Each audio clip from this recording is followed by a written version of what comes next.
Ал бізде лифт, корпустар ешқандай не сақталмаған, есіктердің бәрі тура осылай ашылады. Кез келген уақытта мына жай ғана түртсе ашыла береді болды.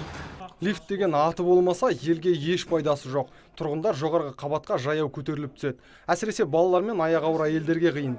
Тиісті орындарға талай рет арыз жазылғанымен биліктегілер бұл мәселеге бас ауыртпайтын сыңайлы. Құрылыс компаниясы жедел сатып орнатқанымен қажетті түймелерін қоюды ұмытып кеткен. Ал лифт есігі ашық-шашық жатыр.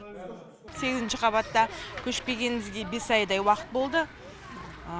8-ші қабат лифт болмағасын өте қиын. Бала шағалмен түсіп міну, күніне бір рет түсіп мінудің өзі қиын. Оның үстіне аяғымыз ауыр, жақында босанамыз.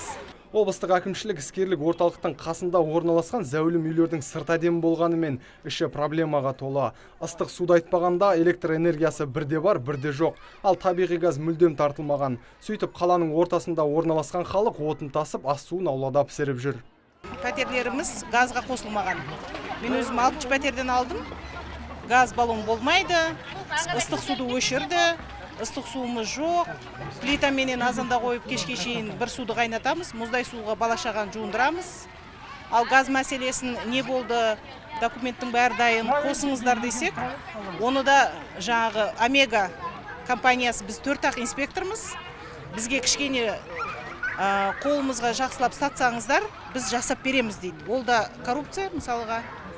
Талай есікті қағып жауаптылардың табалдырығын тоздырған жұртқа ақ жағалылар бос уәде беріп шығарып салған. Сөзінде тұрмаған үшін ұялды ма, әйтеуір әкімдіктегілер бүгінде төбе көрсетпеді. Есесіне бас мердігер көптің көкейіндегі сауалдарға жауап берді. Үйді тапсырған кезде қосып берем деген бізге алдымызда обязательство алған. Сол данный момент қосылмай тұр. Ол кісіні бізден кінә болса, біз ақшасын 99% төлеп қойғанбыз. Енді қазір біздің вариант біреу ақ. О кісіні сотқа беріп, басқа подрядный компания нанимать етіп, мына жителерді осы положениеден шығару болды.